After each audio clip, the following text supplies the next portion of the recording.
This video is brought to you by Game Maker, the free, fast, and easy-to-use 2D game engine that helps power modern classics like Undertale, Hotline Miami, and Hyper Light Drifter.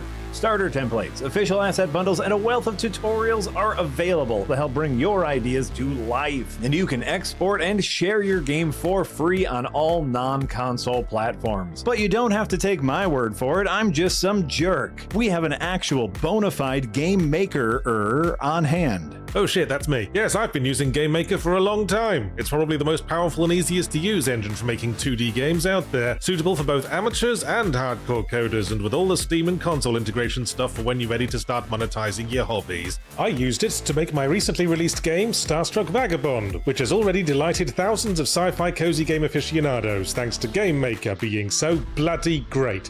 Head on over to the Game Maker link in the description to begin your game development journey today.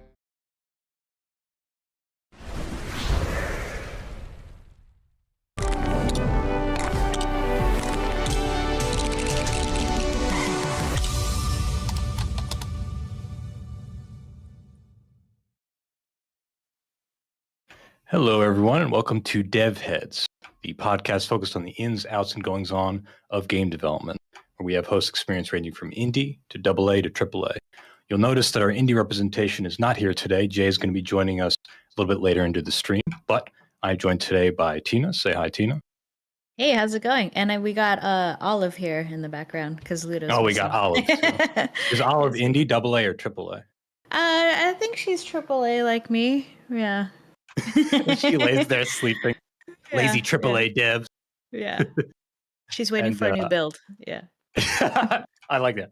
Yeah. I am, of course, representing AA as usual, and perhaps the substitute for Jay, but not really. We have a solo dev, Julia Minamata, here. Julia, say hello. Hello, how are you guys? We're doing good. Thank you so much for joining us. I'm so happy Julia is working on an old school throwback EGA text parser mystery adventure game called The Crimson Diamond.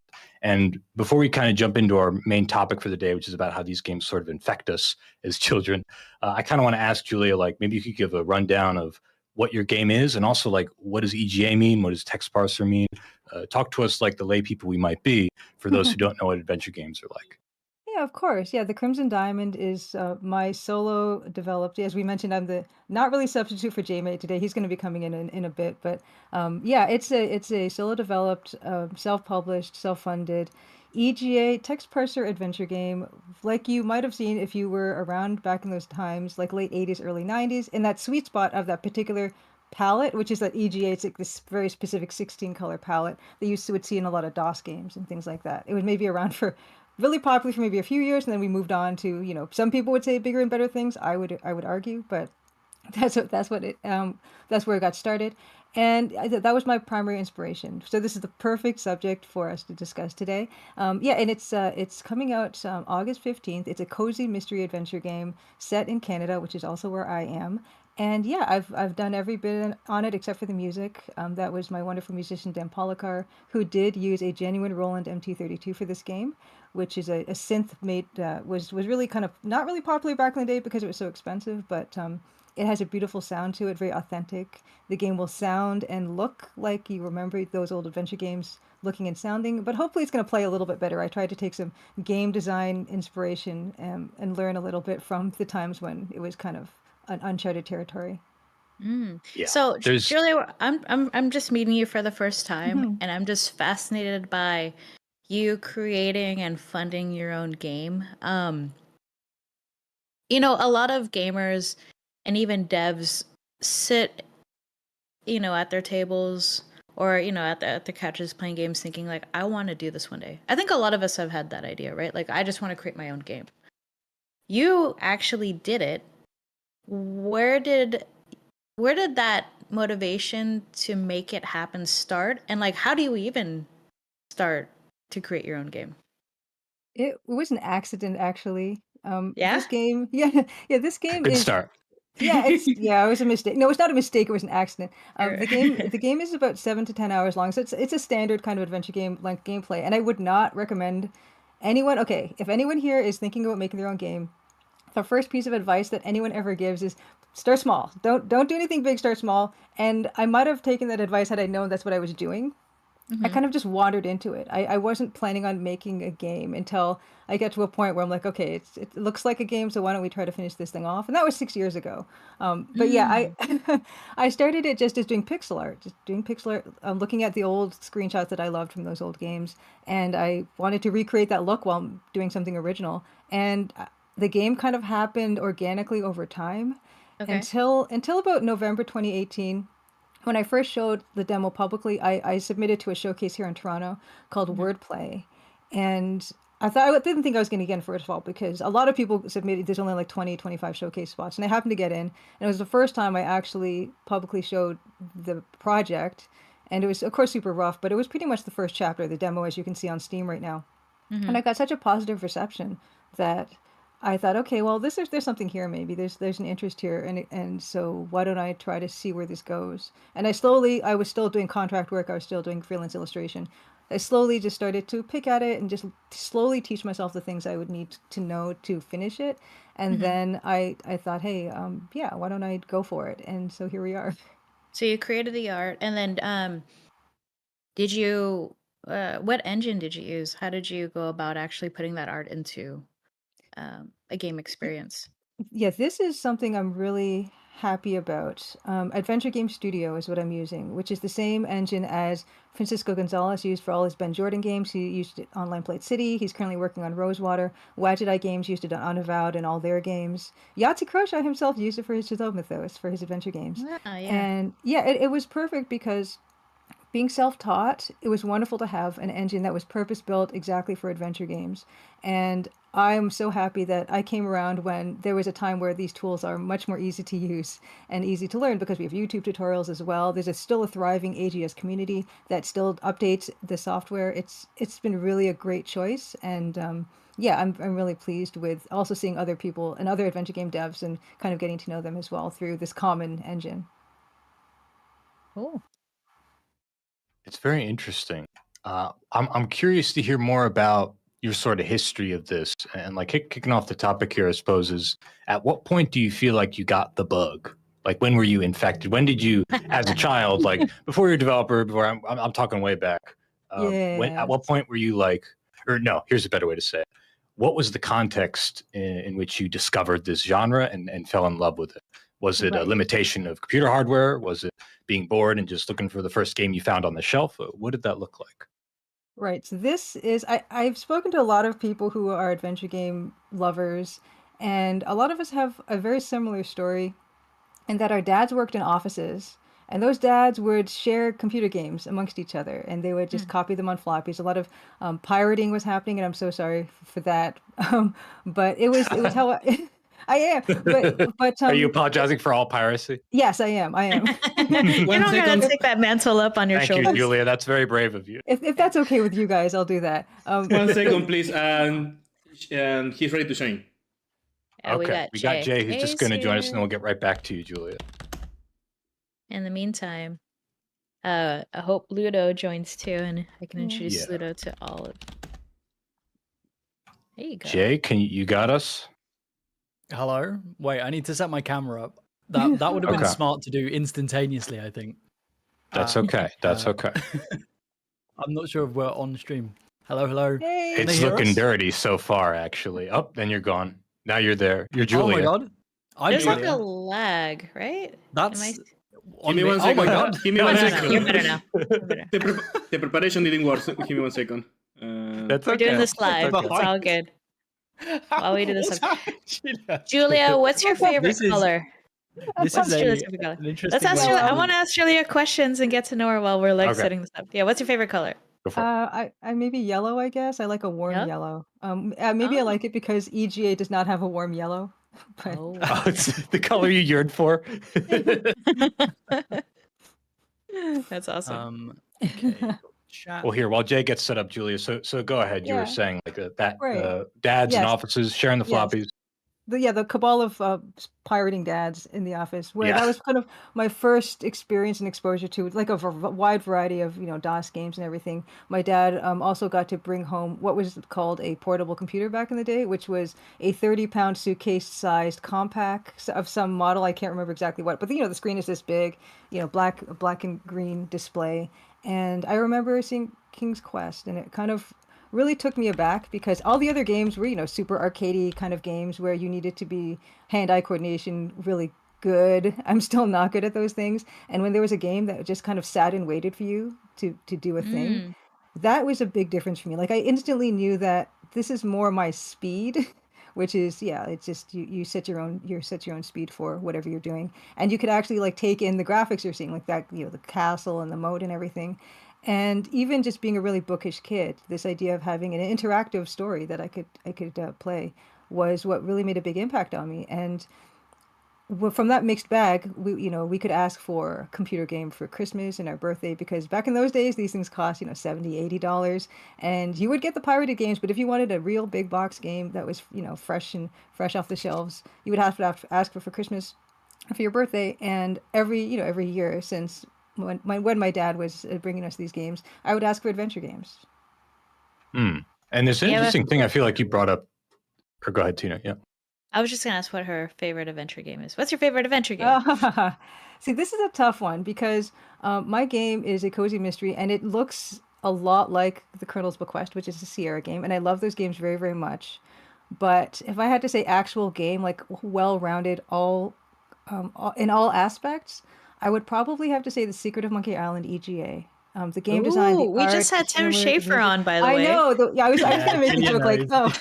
this seat is still warm from when Tim was here. Is what I was gonna Yeah. say. Yeah. No, yeah. It was so cool to see him on there because he's obviously huge hero of mine. I actually, for the limited run games Monkey Island anthology, I actually got to make his portrait in EGA, as well as What? a lot. Yeah, as well as a lot of other of the Oh my LucasArts God. folk. So Small world. David Grossman, Tim Schafer, Ron Gilbert, There he and a is bunch. now. Yes, there we go. Yeah, that's the portrait I did That for the is book. so cool. If you have the limited run games anthology, you've got some of my art. There you go. Damn. Those are so Well, good as well. Yeah. I want to say, Julia, something you brought up there is interesting to me because now I'm thinking about the time where those games were out and popular. And yeah, there were the side scrollers, right? That were, they required more reflexes and stuff. But also, I feel like if you're a person who's maybe a little bit more of an aesthetic gamer, like you want to get more immersed into a world or a mood, and you want a paced kind of gameplay, you would be an adventure gamer because the alternative is jumping up and down and dodging the slow projectiles, etc. So it sounds like that might have been an angle too. And I feel like if I were playing more games at that time, that might have been mine. I was playing like Biomenace, which I talked to you about. That was my only real EGA game. That's an EGA game, right? Because of the color palette. Yes. And it was good, but it scared the shit out of me as a kid because of the big monsters and stuff. But that was my only experience there. But if I had found adventure games, that might have been more my speed. Oh, there's Biomenace now. Thank you, Eric, as always. Yeah, I've been playing it on my stream as a channel redemption. I'll play Biomenace for 10 minutes, and I've actually gotten through the first 2 episodes. It's 3 episodes, and if you watch me play this, you can see why I gravitated toward adventure games. I'm terrible at these games. I never got any better. Well, they're hard too. Like they're pretty demanding. Super punishing as well because of their age. Yeah. Difficulties really changed in games. Yeah.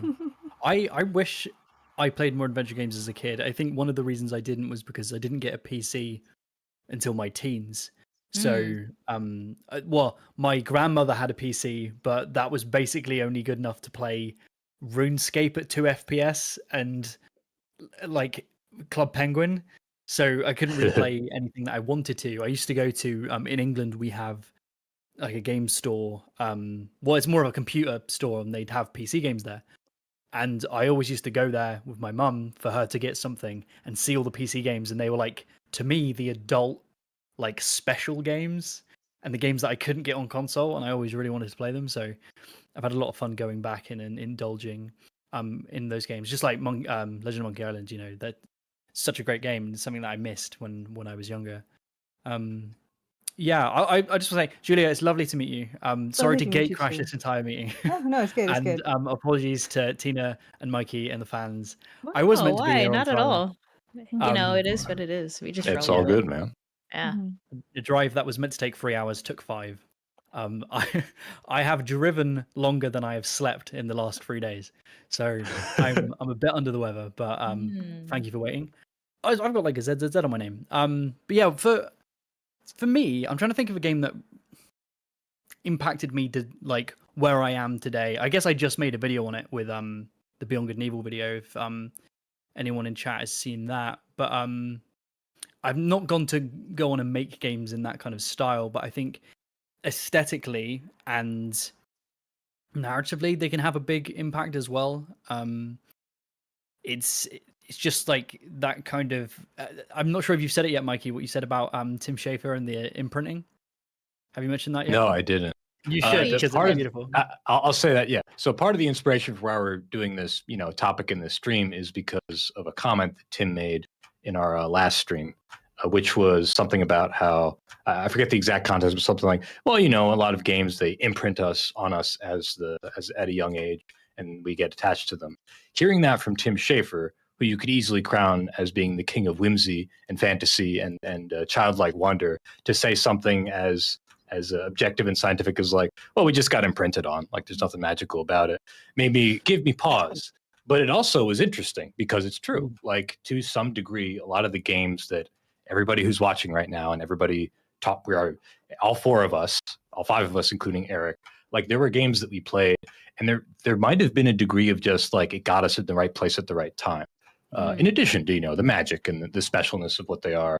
But it's funny because that combination is kind of what we're exploring today. Because every game, sometimes it's just the right timing. Do you have one, Tina? I'm not sure if you've mentioned Tina, if you have one. What was your I want to hear Tina's imprint. Yeah. Oh man.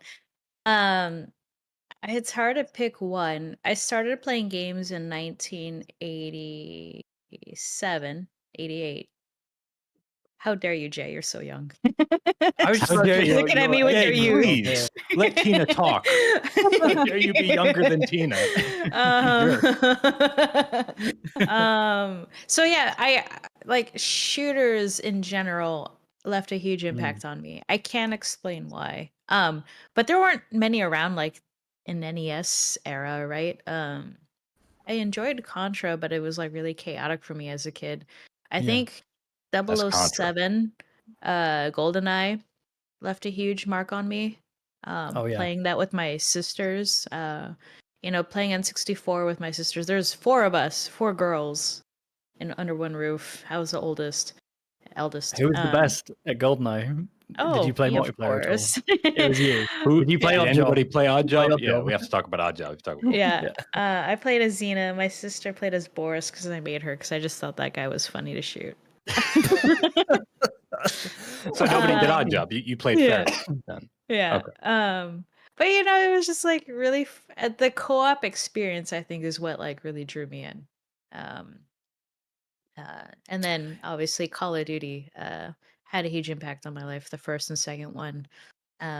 It made me want to get into video games. It's funny how that happens, right? You just play them, and then one franchise or just game style or type just draws you into wanting to make one yourself. Right. It's funny how we have, the other game devs to thank for inspiring us, and I wonder if that's unique to our industry in general. It's you don't. I wanted to meet the people that made these games, and I think that's really rare. And they kind of inspired me to be on the path I am now. That's interesting. Yeah, because when you watch the Oscars and stuff, you can visualize and see the people that made them, and we all know Steven Spielberg. But in video games, we don't really have a huge outlet for that. Just like it's a little more mysterious. Yeah. It's less about the name. It's more, not to say that teams are not deeply involved with making films and shows, but the perception of games, at least, is that it is more collaborative, and you're more likely to hear people say, it depends on the person, but like people know From Software, they don't know all the leadership team. Then there's exceptions, right? Hideo Kojima, the auteur, or Tim Schafer. There's names in it, but there's more teams than names. Yeah. But like Julia, have you met anyone from Sierra Games that worked on your adventure games that you liked so much? It's funny you should ask that. I was just at an event last weekend called the Adventure Game Damn, Hotspot Eric. Fanfare. Mm. Yes, exactly. So one of the things I love about Sierra Games is that Roberta Williams, they put the people on the back of the box that were leading these projects. So you saw Roberta Williams, who made King's Quest and Colonel's Bequest, and Laurie and Corey Cole, who made the Quest for Glory games, and Christy Marks and Lorelei Shannon. Everyone, I love the fact that they did that. And I love the fact that they had women in these prominent creative lead positions back in those times, and Yeah. you got to see them as, oh, these are the people. And I actually got to meet Roberta, of course, for the first time. I got her to sign my Colonel's Bequest big box, as well, and Douglas Herring as well, who did the art on that, who is an incredible artist and an incredible influence on me. And it's wonderful that they kind of did do that, as in kind of as in contrast to a lot of other companies. Yeah. And I think especially for, I guess when you think about adventure games and the story, they're all story, and the idea of having almost like an author for the games is maybe something that they were thinking about. But I do love the fact that they had so many prominent developers that kind of almost got to be like, yeah, little mini celebrities in their own right, and they were treated like that at this event last weekend. It was fantastic. Creates that community, and Yeah. like you said, featuring a lot of really like high up executive women. Do you reckon Mhm. that was an inspiration to you when you were younger, like Oh yeah. seeing the things you Yeah. made and seeing that women were behind it, because that is a huge problem in our industry, the underrepresentation of women, and to see that at a young age, I would Yes. hope would inspire you. Oh, absolutely. I loved being able to play as a female protagonist. That was not Yeah. super common, but yeah, No, Perils not of at all. Rosella, King's Yeah. Quest 4, I love that because, that was this and of course Lower Bow in the Lower Bow games. Yeah, it was huge. And to see that, yeah, these are these women that she's the head of this company, and there's these other series like Laurie Cole as well. It's a fantastic creative person. Yeah, it was that was probably one of the reasons why, yeah, Sierra Games were so big for me, is that we got to see that. And that was Mhm. not common. I don't. It might be tough because I don't know, the exact demographics of our people who watch and listen, but it should be noted for those who don't know, Sierra was a fucking powerhouse of the time, right? They were creating and publishing so many interesting projects, even if they were doing even if they weren't creating or publishing it. Odds are they probably knew the people making the game, or they had talked to them at some point. Like they didn't publish Doom, but they talked to the guys who did Doom. They were a real force at the time, and they put out Mhm. a ton of adventure games among so Yes. many others. Yeah. And another thing that people might not know, if you're a younger person, is that these games, these event, and Ken Williams actually said it at this event, where adventure games at the time were the AAA games of the time. They were sort of the most produced. They had the art, music, everything like that. They were like the big hitters in the industry, and it's kind of interesting to see how that's changed, and where now it's become more of an indie type of Mm. operation, just because of, I guess, like it's become more of a niche, I think, because other kinds of games have expanded to fill in for all those other types of interests. Yeah. Mass appeal and all that. I think like it's a sad thing to see that narrative games do sell. They sell really well and they get really big communities. But unfortunately, like the AAA does move towards, having multiplayer spaces, because that's how they can Yeah. drive a lot of Hmm. fear of missing out and getting more. It's the industry's just moved in that direction. But I'm happy that the industry is also in a space where wonderful indies like yourself can make these games for and I'm doing this big quotation marks, niche audience, because there's a hungry audience for this and they want it, right? And it's just beautiful that we have the kind of structure in our industry where people can support you and devs like you to make these experiences that are tailored to those types of players. It's wonderful. Yeah, I feel really fortunate. I was mentioning earlier, Jamie, before you got in, that I'm so fortunate that the tools that are available now are make it so that just about anyone can make an adventure game, just Yeah. almost by yourself or with a small team, and that certainly wasn't the case back in the day. And I love the fact that I can make something that, yeah, kind of can look and play kind of like a Sierra game, but I just did it by myself. Yeah. As well, the fact that probably, if I was trying to get this made at a larger scale, it wouldn't happen because of all the limitations that a text parser adventure game has, where Yeah. you can't really put this on console because it needs a keyboard. You need a keyboard to Yeah. type. This Mhm. game has 160,000 words of writing, like text and dialogue description. Oh. So that's going to be expensive to localize. And even if you do localize it, you got to implement it with a text parser. And all of these reasons are why companies wouldn't do this, but I get to because I don't have to ask for permission. It's interesting to go into the specifics of like the restrictions and the difficulties of the development of that specific genre and why that would ward publishers away from such a project. That's really fascinating because that's not something I actually considered, but it makes complete sense when you put it like that. It makes complete sense.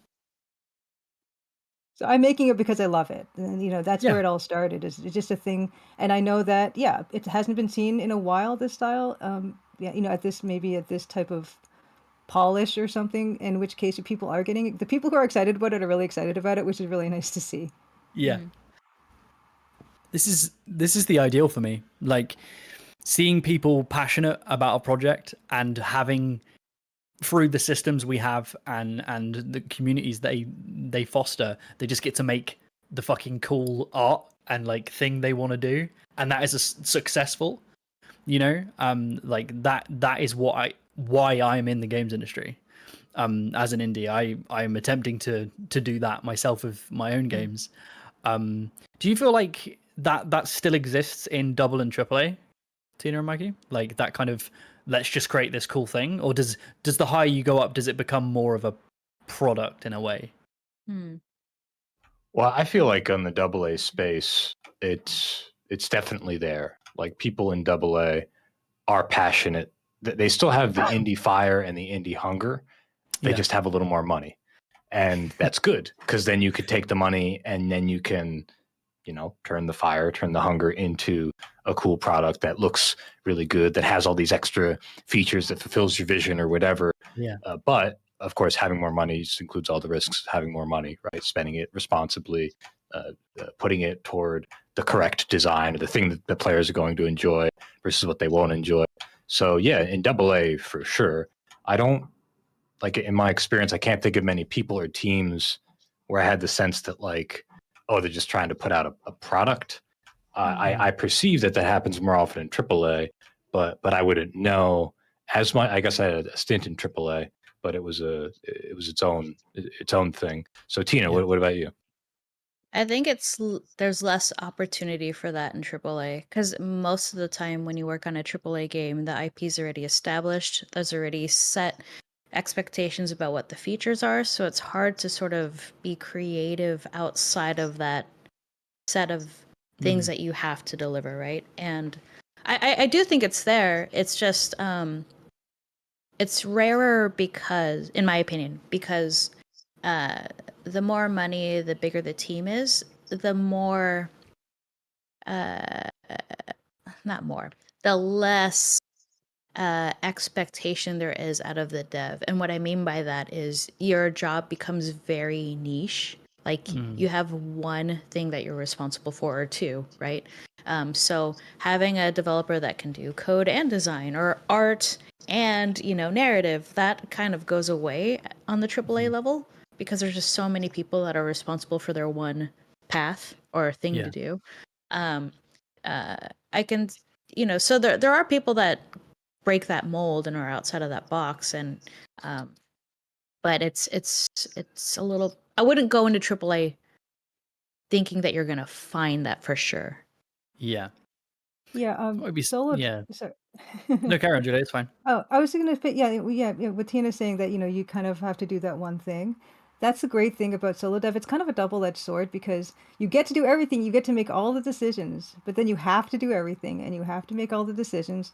But on the whole, I would say that it's great because I don't have to justify my design decisions. If I wanted to put something in that's silly that really doesn't add to the actual critical path or anything like that, I get to do that. But on the also on the flip side is that you can kind of the development time can just drag because you don't have a producer you're telling you what to do and to schedule things. But it did give me the opportunity to fill the game with all these little things that, as an adventure game, setting is so important. It helps to enhance that setting, 100%. and it's wonderful not to have to justify my decisions. And then also it's very important to also get feedback though, of course, from friends. Yeah, it's one of the things I say in indie. It's like, oh, I've got this really great idea, and it's, oh no, I've got this really great idea. Now make it. Like I have to do the thing now. It's not just this. Oh, I've got a great idea for a system. I'll hand it off. It's oh no, we've got to make that now. And like hats off to you, Julia. I am in no way, shape, or form a solo dev. I could not do what you do. I work with it's a small team, but we all have our. Even though I do level design, sound design, game design, stuff like that, programming. I think I'd end up like ending my life with the keyboard by accident, just like by typing wrong. Oh, The dyslexic Jay would Break your fingers into your skull. yeah, I'm like, oh. But you said something there, Julia, which I want to segue off of because I had a question for you. Because you're so entrenched in the adventure game space and have been for so long, I'm wondering what things you have learned from either past projects you've worked on or games you played when you were younger. Like, what makes the adventure game genre tick, in your opinion? Ooh, let's see. I would probably say it's the writing. And it's always kind of come down to the writing. Even before these games had graphics, they were writing first. And the story and characters in the setting, whether just done by text or also with the aid of graphics, that's kind of where it is for me. And that's what fascinates me about it. I'm an artist first, which is why I'm kind of surprised myself that I just answered it that way.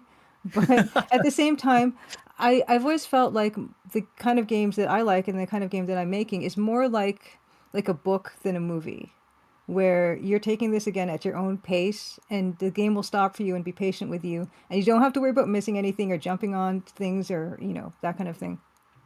That's kind of where I start with it. And the games, I kind of lost my train of thought. I'm sorry. I was telling these guys earlier is that it was my second sunrise I saw by just working through the night. But please, can you just rephrase the question? Yeah, it's fine.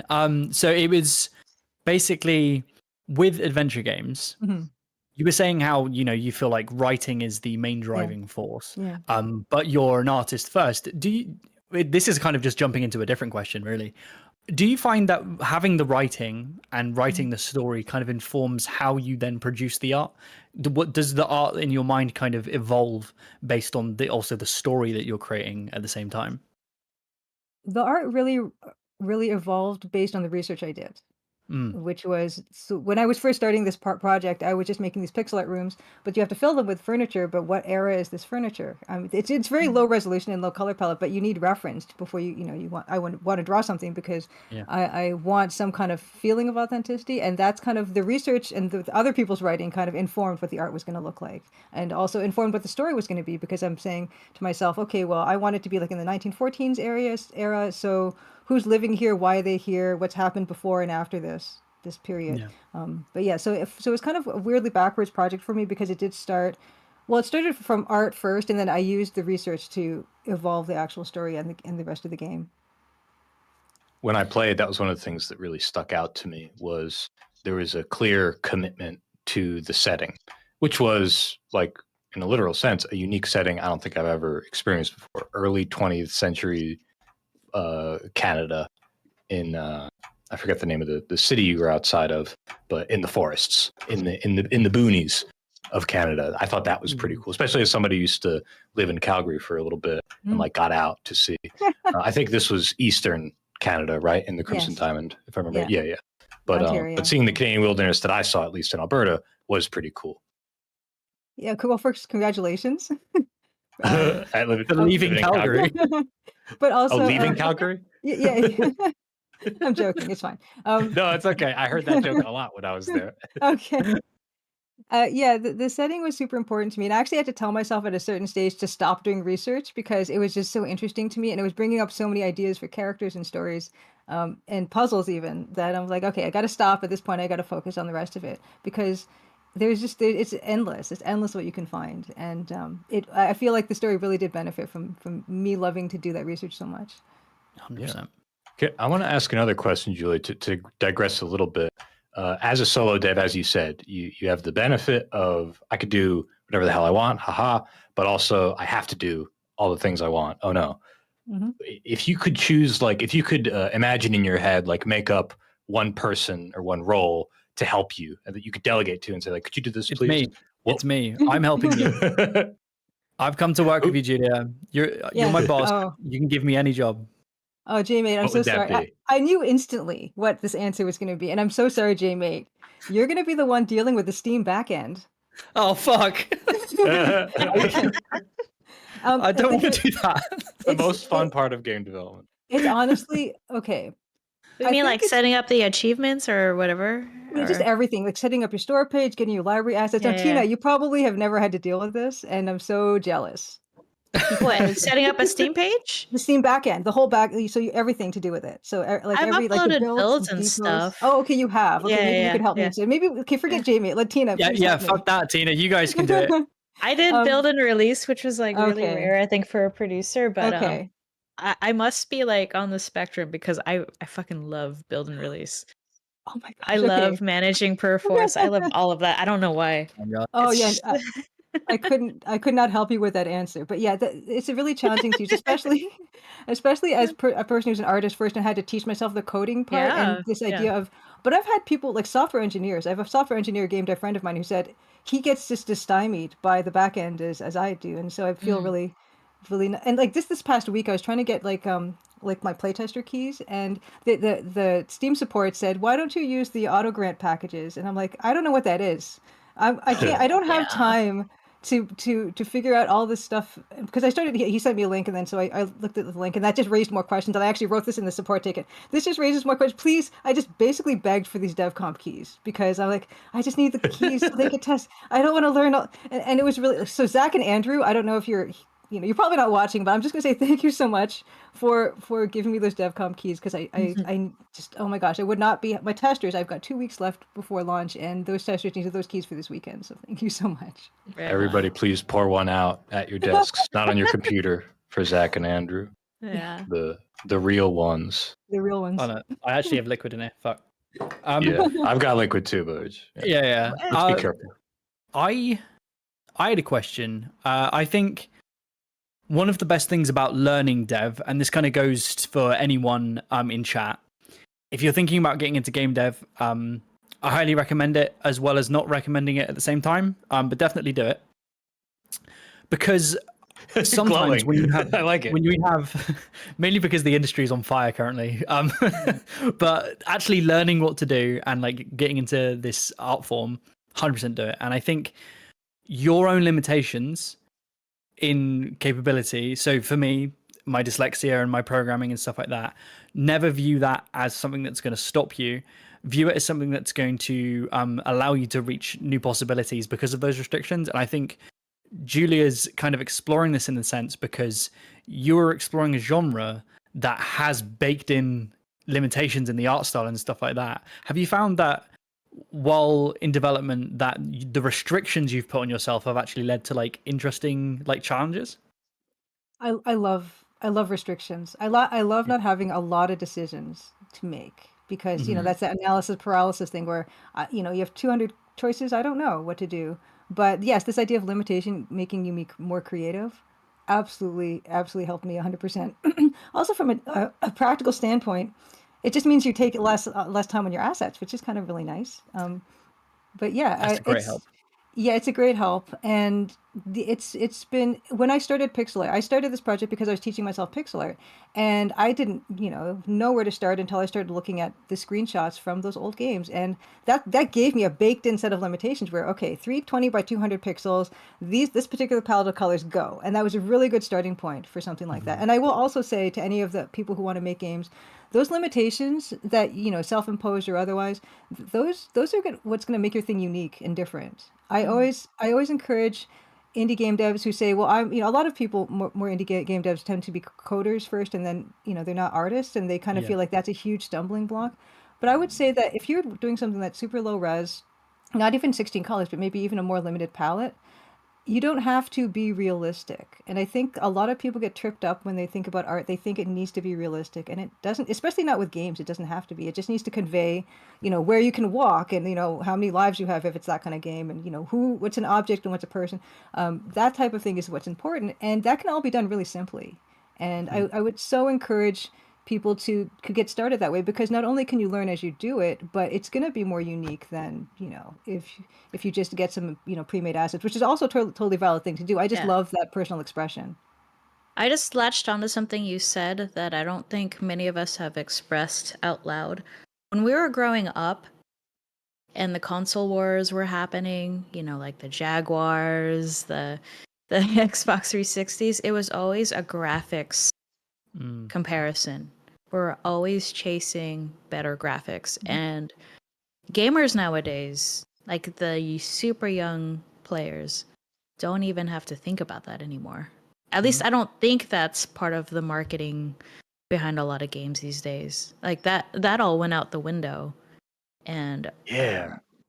Or sorry, go ahead. It's interesting, right? no, go ahead. I was gonna say, remember Crisis when it was like, check Yeah. out how good this game looks. Like, that was a big That part was of their its marketing. entire thing, right? That was its Yeah. marketing. Look how good this looks. Can it run Crisis? And like all that cute. Remember opening up the magazines and seeing stuff like the edgy early 2000s ish marketing That of doesn't matter in your anymore. face. But really now like doesn't. most games look pretty good, and it doesn't take like a huge amount of effort. Do you think that's why though? That the general average graphic fidelity of games has increased so much, right? Is that why people are less motivated by it, or is it because as a collective, not the industry but the audience is maturing into the sense of most people in my teens, if you asked people what's the most important part of the game, Tina's completely right, they'll say the graphics. But nowadays, I know a few people like who are coming into their teens, and they talk to me about game dev because it's what I do. And I ask them, what's the most important thing about games? And they go, gameplay. And they don't necessarily know what they mean by that, right? Like exactly the specific thing they're talking about, but they mean the game is the important part, not how it looks, which is really nice to see. It's just, how do you pinpoint that shift? What happened? Who broke the curse? I think there's a high volume of games that started coming out because development got easier and digital distribution revolutionized everything. I think that was a big, and the engine's getting better and digital distribution, I think, are the two big factors. And that meant there were lots more games. Yeah. Minecraft. Yeah. Not exactly an awesome graphical game, but here's the thing. And low graphics, low fidelity stuff became a style, right? And people latched there were onto enough games that looked really good already. So like you go to the good looking ones. Arcade. Anyway. Or even using JavaScript to make a game. I was like, God damn. It took off. It's like, good for you. Yeah. Oh my gosh. It could also be partly when we talk about our childhood games infecting us. It could be that the game developers who grew up with the certain kind of art, they're now at that stage. Nostalgia. Yeah, exactly. They can make their own thing, and what do they want? They want the stuff that's exactly what drove me to do what I did. Is this idea of I want to make a thing that was like the things I liked, and we're seeing a lot of that, and I love that. Mm-hmm. When are we going to see the, like in 2035, are we going to get like the Flappy Birds nostalgia wave where like loads of tiny children who played iOS games come out and just we get like a droves of Flappy Bird clones? That could easily happen. How old is Flappy Bird? Because I feel like that was just yesterday. A long time ago. It was like, don't tell me that. Are you serious? A long time ago. Jay, make it out. Tina, brace. Yeah, I'm looking up. Brace, Tina. Okay. When did Flappy... Write down on your wallet. 11 years ago. 11 years ago. 11 years ago. Oh my God. That's a little longer than I would have guessed 6 years, I think. But no, it could be a Flappy 11 makes Bird's sense. child, that's watching right now. Bird's child. A child of the Flappy Birds era. 9 years from now, then 20 years, I think maybe is the turnaround. We're gonna get into the golden age of Flappy Bird clones. The golden age of Flappy Bird clones. Right now, I hope I'm not now. around when we get to that place. Like those guys can have the Flappy Birds era. As soon as I make my fucked up Beyond Good and Evil clone one day, I'll retire. I don't want to be a part of the Flappy Birds nonsense. Oh my God. That's crazy. Tina's all we did, dealing with this information. Like, I still need oh my God. I'm trying to bring it back to Infected. Well, what's a game this. let's talk more about games that imprinted on us. How about that? Mm-hmm. Mine was definitely Half-Life 1 full on. And another thing that I think helped with the imprint, which is something I wanted to bring up as well. I didn't have a very good computer, so I had to. And like Julia said, you only have so much. You only have so many gift credits with your parents. If you're lucky enough to like have parents that can afford to buy you games, of course. And that was my situation. So I had Half-Life 1, and I was like, what am I going to do with this? I don't have a great computer either. Oh, what were these things called mods? So I got really into mods. Then I could just play as much as I wanted of this game that I learned and figured out how to play. And I had all this content and access to that. That whole thing led to like a deeper imprint, those limitations, I guess, that I had as a kid. Honestly, that's the reason why I kind of fell out of playing games, was when everything started getting into 3D and you needed a beefier computer to run these things, and I didn't have that. And even if I tried to run something with 3D graphics, it'd be chug, and it would just it wouldn't run well. Even still aesthetically, I preferred the pixel art in the first place. So I there was a point where I wasn't really playing games anymore because of that idea of like graphics. It was the whole emphasis, and I love the fact that my little tiny game, is like less than 250 megabytes when you install it onto your hard drive. It's just this little thing, and it's very lightweight. You don't need anything special to play it. I think it plays on like a Windows 2000 machine, maybe. Wow. Almost anyone can play it. It's not going to make any demands of you. It's not going to make you buy the new, card. I don't even know what happens nowadays in games, but whatever those cards are that make you run better graphics, like you don't need anything like that. And I do love the fact that means more people can play it. 100%. It's interesting That's to true. think about how the graphical race for you turned you off from playing games because it's because of its systems and stuff like that. It's fascinating. I hope that now that we're hopefully moving away from that and we're slowly inching our ways towards the Flappy Birds era, I hope that more games are made. Jay, more now games I'm are drinking. made. I'll spit. Break the keyboard. I just wanted to say, Julia, I do relate to you in loving playing a game now where it waits for you to take an action before it progresses, because I'm in my mom era, so I can't sit down and play a 56-hour game anymore. I need a game that allows me to shut it off on a whim because my kid took off her diaper and is running around, which does happen. There is a couple. There's a studio I think you might be interested in playing their games and just checking them out. They're called Boss Fight Entertainment. Okay. They work for Netflix. I only know about this because I interviewed with Netflix because they're trying to get into the game space. But they do a lot of mobile narrative games, and I think that style could be something that you do in the future, because it seems like that's just like a ripe opportunity. And I don't, I think you should check out one of their games. Yeah, I totally wrote it down. We'll check it out.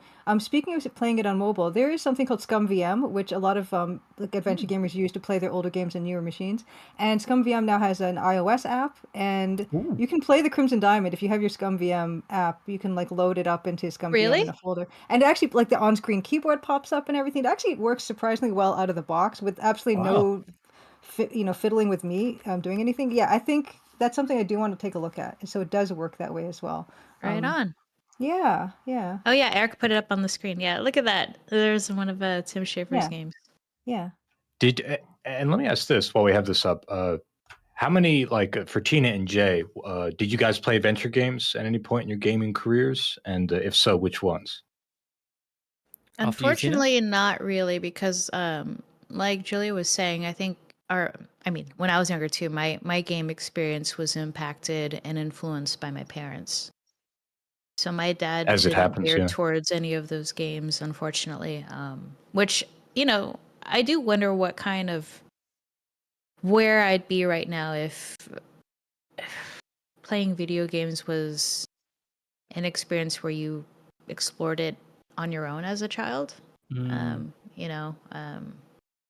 it's really unfortunate. I think that I would have loved playing like King's Quest and stuff. I just haven't. Yeah, maybe you'd be less fucking mental, Tina, if you stopped playing all those shooters. Just wired. Tina. My humor would have matured past junior high, I think, probably. Yeah. Oh, That would no, be you're a stuck. huge change. Well, adventure games have a lot of puns in them, so I don't know if we could hold out hope that you're working It's like on a it. different kind of a crazy. different kind. It's Yeah, a different exactly. kind. It's a different flavor. Um, Actually, Tina, you mentioned games that wait and that appeal, and not only is it good for like people who are busy and people, like moms who need that ability to interrupt what they're doing, but also like Twitch streamers also love the ability to be Yeah. able to just pause something or just step away or like address their chat and things like that. And Mhm. sometimes adventure games have like their dialogue boxes on timers, which means that you're not really controlling their advancement. I was just about to say that. Like being Yeah, able to have dialogue boxes stay, yeah, especially as someone who has dyslexia and yeah, struggles to exactly. read at speed. It's like unbelievably useful. Yeah. You'd hear a lot of designers saying, well, it's an opportunity cost, like an interaction cost to press A or to press space to move forward, and people don't want to do that. And it's like, give them the option. It's effectively an accessibility feature, and I'm all for that, all for it. Mhm. What Mhm. I'm hearing is that Tina needs to get into Europa I want to be my Universalis adventure 4. game era now because that's like, Yes. it's for me. What are some of your top recommendations then, Julia? Like what should Tina be playing? Oh, that's a really good Other than question. Crimson Diamond, of course. Well, Yeah, yeah, I of mean course. that's Finishing of it, course yeah. first. When it comes out, yeah. That's a That's really number good one. question. Yeah, of course that's number one. But yeah, the thing is, it's kind of tough to recommend wholeheartedly a lot of the super old ones, the ones that we kind of grew up with, because they can be a little bit harder to play. But yeah, there are a bunch of new ones, coming out as well. But currently released, I would say something like Francisco Gonzalez made Lamplight City, which is available. And so if you like mystery as well, that one's a really nice one. Also made in the Adventure Game Studio engine. Kathy Rain is another one that started in Adventure Game Studio and then they ported it to I don't know what else they ported it to, but that's another really good one, like a traditional point-and-click adventure game that's kind of had modernization, I believe. And what else can I recommend? That's a really good question. I'll have to like get I have back one I to want you to with throw that out one. Yeah, there. please. But I want to ask Julia first, because you know better. I have a little bit of experience with adventure games. I'd watch one of my friends play a bunch of the old ones, like we did like the Westwood ones, Legend of Corandia 1 through 3, a deck 13 one called Jack Keen, and some like one of the sillier ones. But the other one that we played a little bit of was Broken Sword. That to me feels like an accessible one, but what do you think, Julia? That series? You know what? I have not played Broken Sword games, I'm afraid to say. Okay, that's all right. What I a know. scandal. I know. I'm What sorry. a scandal. I have not played them all. That's the thing. Is like usually when you meet adventure game fans, like they know so much more about it. Even though I consider myself an adventure game fan, the people have played so much more than me. But yeah, yeah, Tina, I wanted to Paradigm by Jacob Generica is a really really good one Okay, too. I Paradigm. highly recommend that one. Yeah. Cool. Yeah. I'll check Julia, it the out. press is going to have a field day about this, that you never played Broken Sword. I know. And Charles Cecil was at the event I believe that I was at. And I'm like, I can't even meet this guy. I never played his game. What am I supposed to say? But I did I play get that all Beyond the the time. Steel Beneath the Steel Sky. I did play that one. So. Okay. I've been in that boat too, Julia. Oh yeah. You I can't play them I all. introduced myself to Tim Schafer, and I did not play any of his games up until that point. It was Did he just, ask? That was like He one of probably the didn't first times you ask. met him, right? Yeah, yeah. huh? What was that? It was one of the first times you met him. Yeah. Yeah, not like our last podcast. I'd be shocked if No. you hadn't played any of his games. No, then. no, I've definitely played since then. Yeah. No, Yeah, they're I'm trying to think.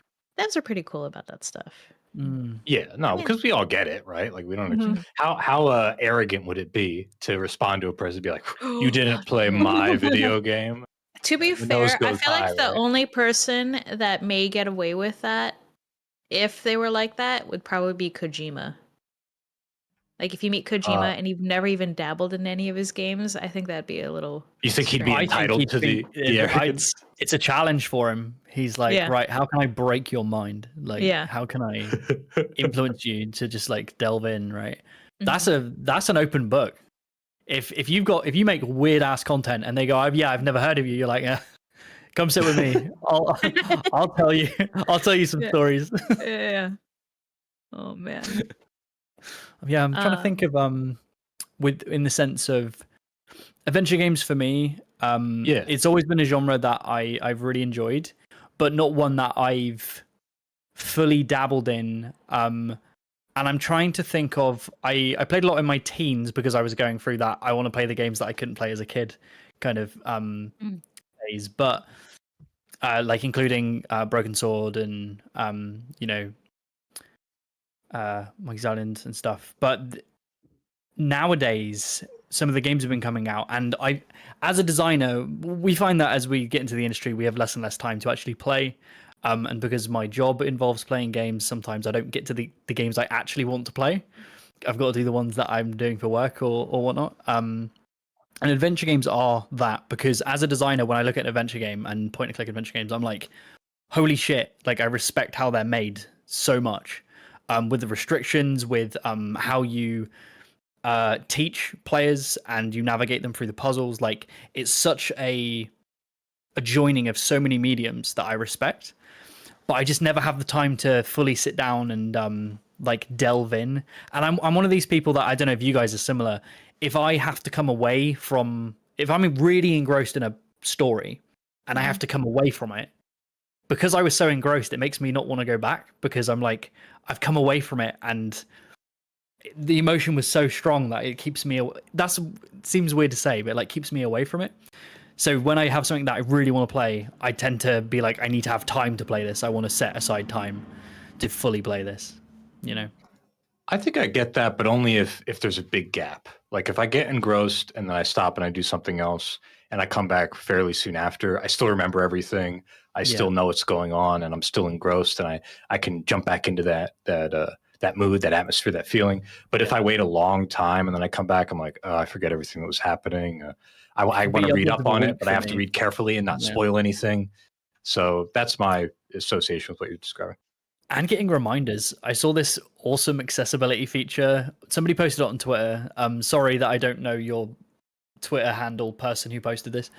But it was like, games should start having an accessibility feature, which is like, I'm a parent, which is the game knows that you've not played it for a week, and when you load in, it instantly gives you a recap of where you are, what you were doing, and what you're meant to do.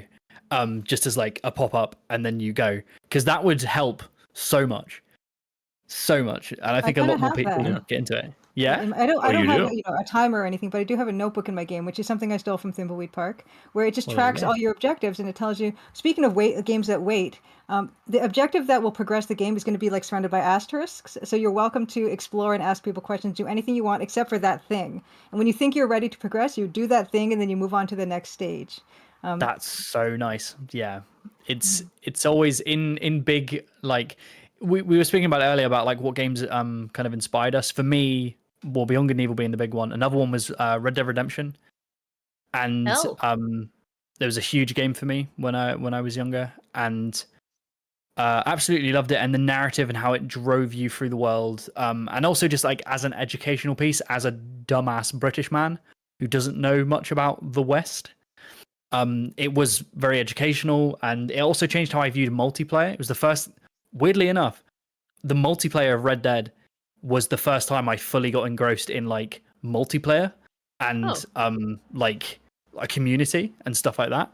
So it introduced me to a lot of stuff. But one of the things I didn't like in that was sometimes, because I was dumb, I would think that the people I was talking to and the side quests I was doing were progressing the story, and I didn't want to do that. I wanted to do the side stuff, and it would make me not want to do the things I wanted to do, if that makes sense.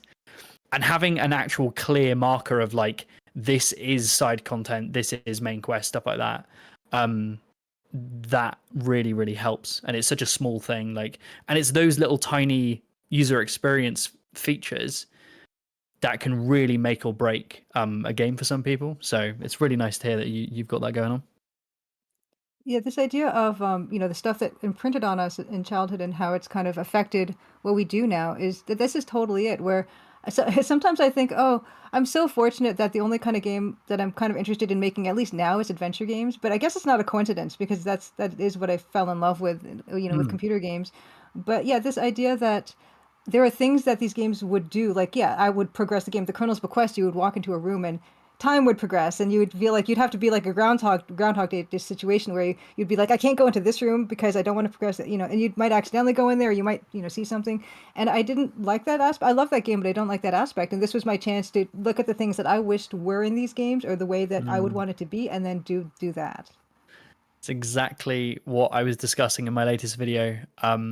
which is like how education works with imitation. So imitating what we love, which is, you know, what we all start with doing, get imprinted, imitate what the pros did back in the day, assimilate, which is understanding why they did the things they did, and then innovate. You take it and you go, I wish it did this. I think it should be like this instead, and we should improve it. And that's exactly what you're doing. You're like the poster child for that with your game Crimson Diamond. So yeah, I think it's just fascinating. I literally cannot get enough of just solo dev. Like, you're like gods to me. It's insane.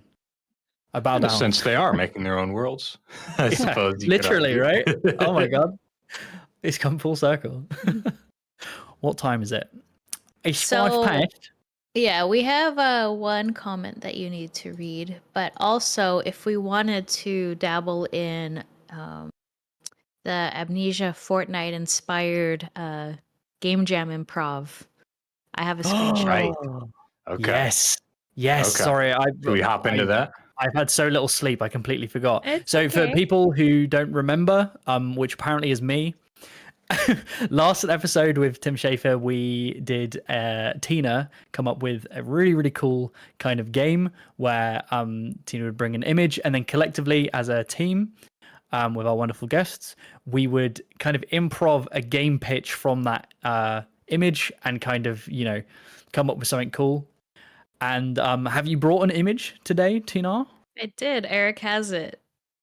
Oh Hold my on, Tina, I god! gotta stretch first. Hold on, I gotta stretch. Yeah. I've got to stretch Yeah, my we can- brain. I've had no sleep. Okay.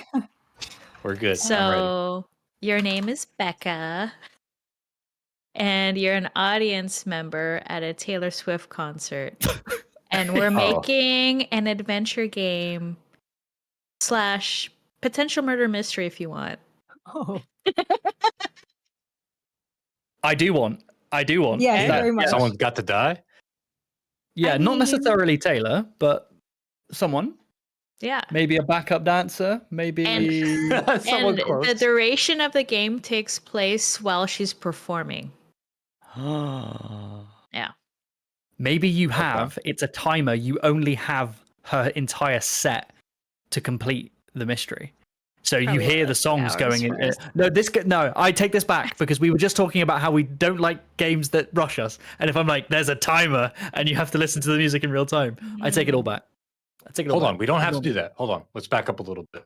We can have a sense of time without a timer. Let's say Ooh. you can have a situation where the player is gonna you clearly telegraph in a notebook, perhaps inspired by one of my favorite games, Crimson Diamond, where it says, okay, when you do this, that's going to progress to the next song, or we imply that's what's going to happen. I like the idea that because of the timing, you can access certain parts of the concert, but you can't get to other parts. So like when she's performing, you can't get backstage because the staff's there, but during an intermission, maybe you can. And that's the only time you could talk to Taylor. If you guys played Disco Elysium, there was a lot of like timing focused stuff. Yeah, like 100%. that. Yeah. But I don't. You could do Go it with ahead, the yeah. stage and everything, you know.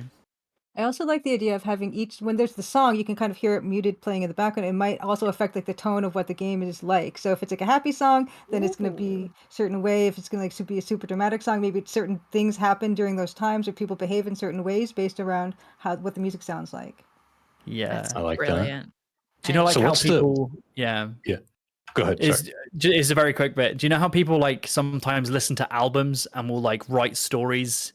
Or there's some really interesting comic books. I have one. I need to dig it up. There's comic books that come with soundtracks that you go online and listen to while you're reading. So each page has its own song, and it really sets the tone of like what you're reading. And we could do that for the game where it's effectively like you can adjust. Well, this is just music in general. You can adjust the tone of how the player should be feeling and perceiving the environment based on what song Taylor Swift is on. It depends. I'm not a big Swiftie, sorry. Is one of the main emotions we want them to feel is like jealousy about an ex-lover? Jealousy. one I of don't the know main if it's things? jealousy.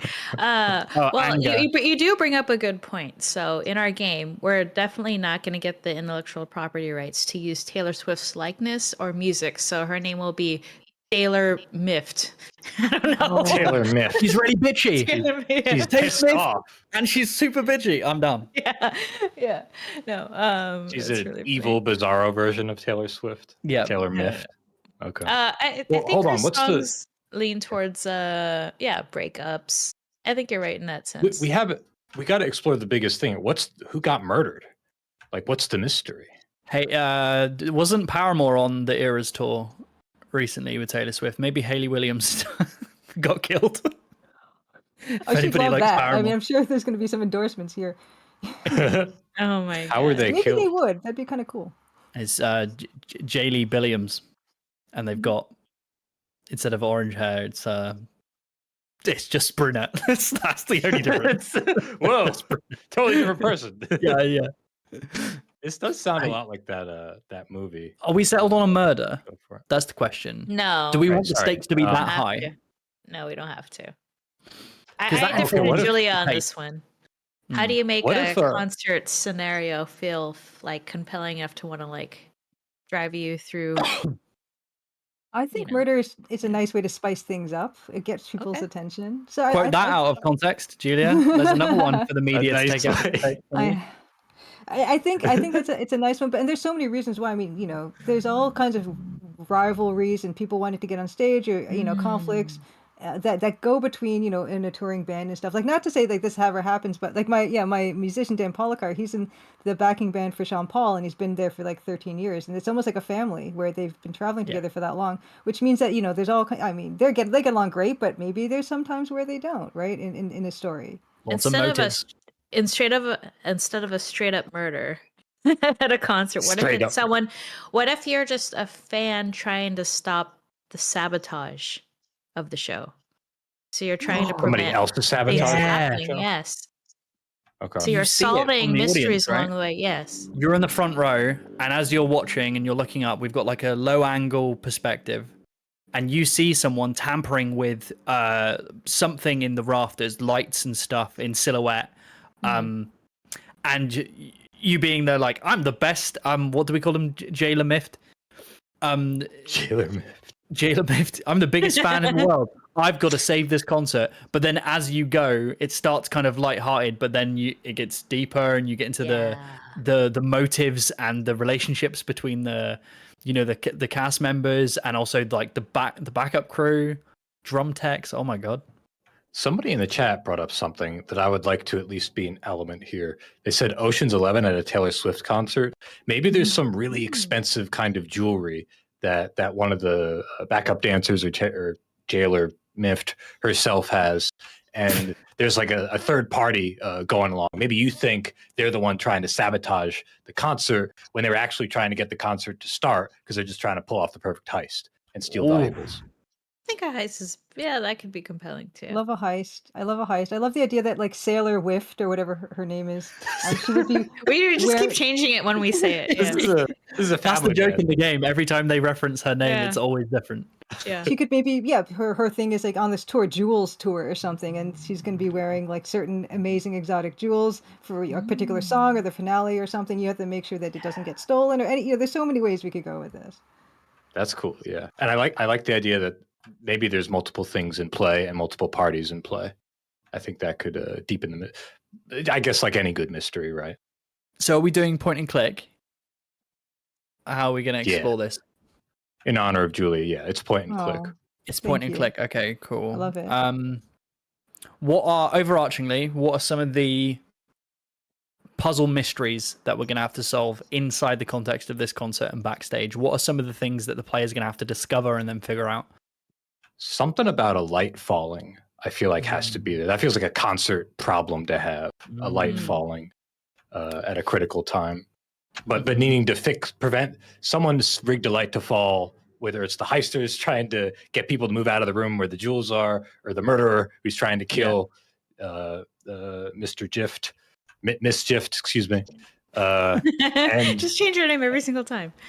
Yeah. and you have to your goal, like the puzzle is, I have to get up to that light and fix it without anybody noticing. Yeah, I've got one. There is a stagehand or a backup dancer whispering and talking to someone in a very erratic way, and every time you approach them, they do the classic, brushed shoulder, hushing, like, get away from me, you're not listening to what I'm saying. And you have to figure out how to eavesdrop.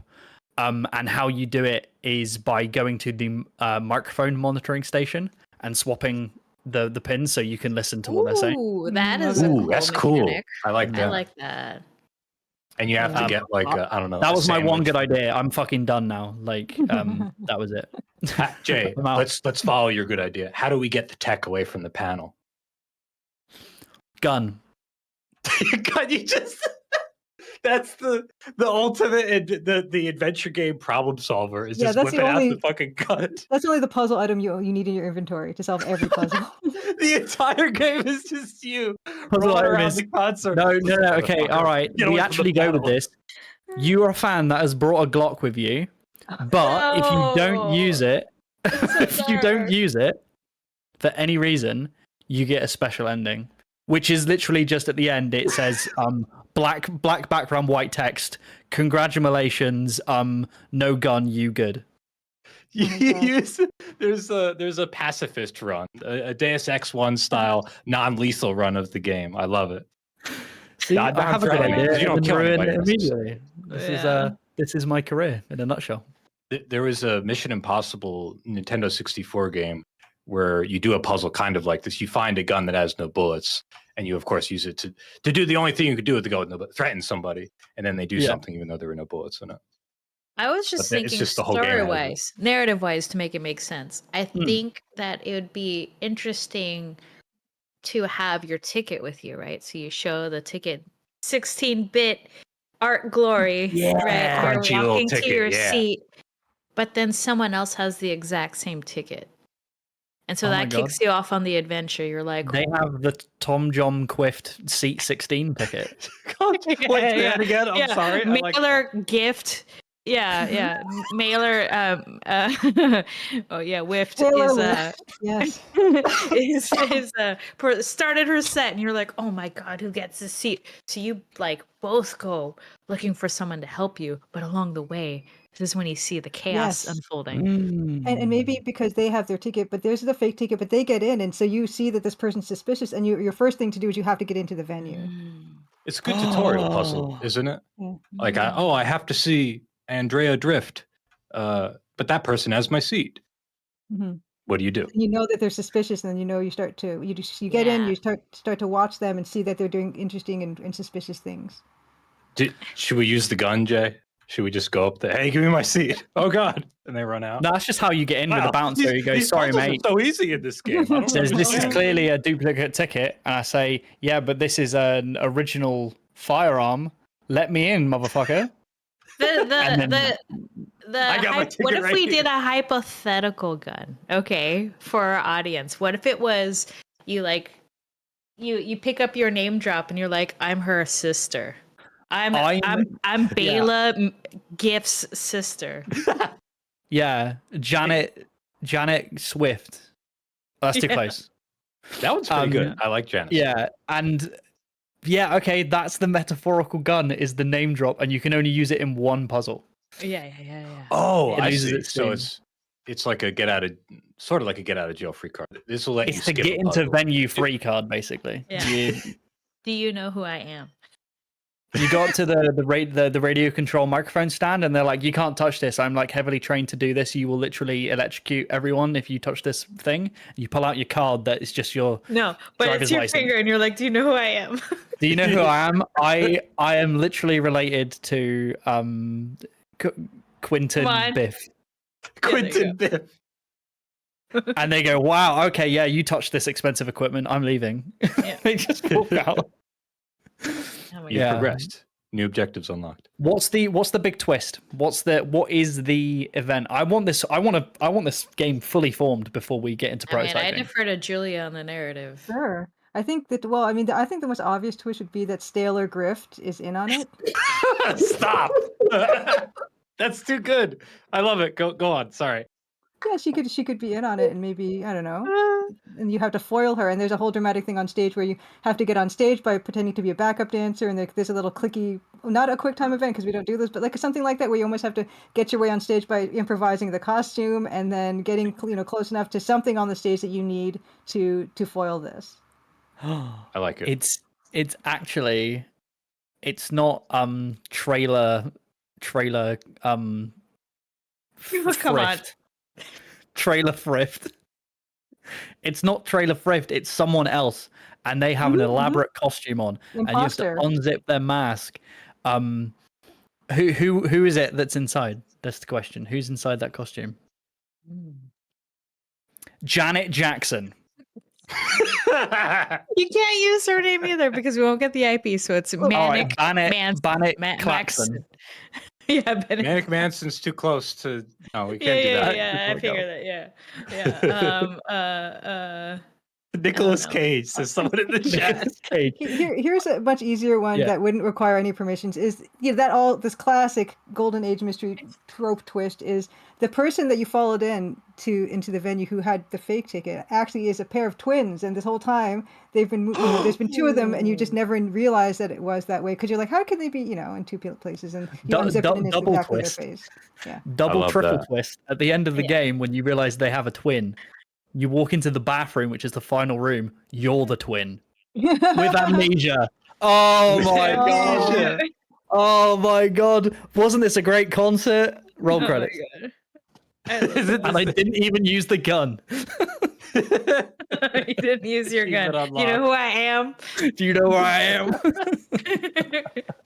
Eric, thank you for just pulling up the gun every time as a visual aid, just so everybody who's listening and watching knows, like, this is what a gun is. It's a gun. Well, they're very amazing. threatening. Yeah, like I am Jailer Quiff's sister. Yeah, I like. You know who I am? Julia Staler Grift. That's pretty good. That was my favorite. Taylor Griffith that was a is good great. one. Yeah. I think Yeah. that's one of my favorites. I hope that the community approach us with all of the names that we came up with, and somebody posts it in the Discord or on Twitter for me, because I've forgotten all of them. I can barely remember who I am right now because of the lack of sleep, but I want to see all these names. I want to see them. Julia, was it hard to get the detail in like the boa or the shoes that you made in your game? Because I'm thinking that like is doing a concert with people in crazy outfits going to be in our no, not at all, not at all. In fact, what's so great about this style of artwork and this style of game is people are kind of their minds are kind of doing half the work for you in a way. Yeah. When graphics are simpler, then people are filling that gap in the way that you fill the same gap in with when you're reading a book that doesn't have pictures, or all that stuff. And that's another part of the reason why I find this type of thing so engaging is that you kind of have to use a bit of imagination. right on. Yeah, It you happens fill in the naturally, blanks, right?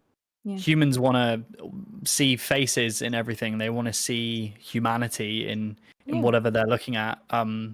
Yeah, like I actually have so someone at the event actually gave me this. Oh yeah. Cool. Who did a cross cool. stitch. And so people when they see this face, they've projected all kinds of emotions on this face. First of all, thank you, Caitlin. I always say Caitlin gave this to me at my my demo table during the event, and I had it on my demo table the rest of the event. And people project all kinds of emotions on that face because it is so plain. But you can't do that when you have something super realistic and specific. Yeah, it's the beauty of it. Yeah, Right on. beautiful. All right, time-wise, we've got a few more donations. As soon as we got into that that brainstorming pitch idea, people Is that when they rolled in? people rolling in. But just to remind you guys, everyone in chat and everyone listening, this show and every other show here on Second Wind is supported by your kind donations, whether they're on Patreon or also from YouTube chat. So we appreciate each and every one of you. You're keeping this crazy, unhinged content alive. Thank you so much. All right, let's go through this madness. If I can move this bloody tab off my screen. God. Right. Woo! Canadian devs from the Reaper's Grim. Canadian devs, hype. Apart from apparently, if you're not in Calgary, what's wrong with Calgary? Oh, it's fine. It's got a lot of good. It's very sunny. It's not really, fine. really beautiful. Banff is nearby. It's a gorgeous place. I'm just making fun. People That's make cool. fun of it. Well, I think Canadians make fun of Alberta in the same way some Americans might make fun of Texas, right? Where they say, "Oh, they all, I don't know, your typical like urban versus rural Western rivalries." That's my interpretation. Julia can would tell me. Calgary be urban or rural? Well, no, Calgary's urban, but it was like an oil city, and it has Okay. an association with being more rural. That was the impression I got living there, at least. It felt Right. like a Texas city versus a Southern California city, right? There's a Alright. difference. People are super nice there, and there's a lot more space. So coming from Toronto, I love the idea of Calgary busy. It's not not nearly as busy as you would expect on a Toronto not busy day. So there's a lot of things going for it. School I'd like white that. hats. I hate crowds. Banff is right. Mm. I didn't get a great. I was there during COVID, so I didn't get to fully experience the city, but those are the impressions I got. Mhm. All right. Yuko Valis Sword gives $5. Thank you so much. He says, I found your work thanks to One Short Eye. I adore the style. Heart. Yay! Hell I'm yeah. so glad. Urban gives 25 Polish currency because I'm terrible with currency. Polish I currencies. appreciate you. The classic Polish coin. That's We what they say when you appreciate. go to the supermarket and pull. That'll be 25 Polish currencies, please. Why I'm late was because I was in Prague, and I was on the way back before getting on the plane. I was with a PR person who was also on the same plane I was on, and she was like, "Oh, would you like a drink? I'll buy you a drink." And I was like, "Oh, thank you so much." So we grabbed some coffees and some drinks for our bags and stuff. And she went to the counter, and I don't know what the conversion rate was or how they do currency in Prague, but the drinks cost her 65,000 of a currency, and I was like, wow, I'm really getting spoiled by these PR people if they're dropping 65,000 Currencies. of this Yeah. currency for a Coke. So yeah, but I didn't even read the message out. We just goofing about currencies. First, thank you, Julia, for continuing to make my favorite type of games. And second, since you mentioned yachts, have you played any of his AGS games? Oh yes, I've played all of them, and the one I love the most was Trilby's Notes, which was his parser game that he made. So that's my favorite one. Ooh. But I even played Consuming Shadow. I actually did some EGA, some EGA versions of some of the Consuming Shadow screens because that's something else I like to do, just EGA-ifying stuff. So yeah, I played That's them, so cool. and actually in the introductory sequence of my game, in the museum basement, there is a metal shelf that's on one of the walls, and there's a Chizo Mythos idol on that shelf. It's my kind of like thank you for being that inspiration for me. Yeah. Julia, can I make a that? request from you, and I will pay you for this? Can you EGA-ify me and Ludo in our little costumes? Absolutely. I've done commissions before. Like right now, of course, I'm not really doing them, but super busy. But yes, of course. absolutely. We're totally. When you're totally less have done busy, when commissions. you're less Yes. horrifically busy. I would love to do that. I would absolutely love to do that. It's I love to do that type of thing, and it's something I stream on Twitch every Tuesday at 8 p.m. Eastern, and people are always asking me, well, like now you're done the game, what are we going to do? I'm like, I don't know what we're going to do. But yeah, I mean, I would love to pick back up on EGA commissions, and I also do I do retro. I play retro EGA adventure games as well on my stream. Yeah, I would love to do that. It's a fun thing to do. Yeah. Okay, cool. Yeah, I'll be in totally. contact Let's because do that's it. so Absolutely. exciting. Please. And where can people find your work? Oh yeah, You can great question. Yes, so of course, the Crimson Diamond, you can find it on the Steam store page. Wish listing it, of course, everyone, super knows that it's very, very important to do that so it can launch well. Of course, please buying it if you want to, if you think it's something that you might like, and leaving a review, super, super important. So that's the absolute number one thing, aside from anything else I do. The Crimson Diamond on Steam launching on August the 15th.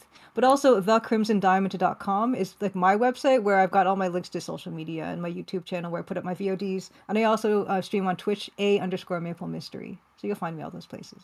There we go. Perfect. Check them out. All right, we've got a few more to go through. Sinu, $199. Thank you. So seriously, can you make the child leash game platformer? That was the first game we came up with. That's from podcast.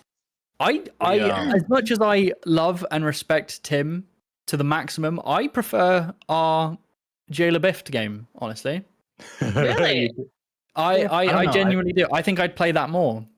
We would have Especially a lot of 'cause, like, fun. Do you know who I am? Yeah. I love it. I think I it's am. hilarious. Jay, I'm still laughing about the gun.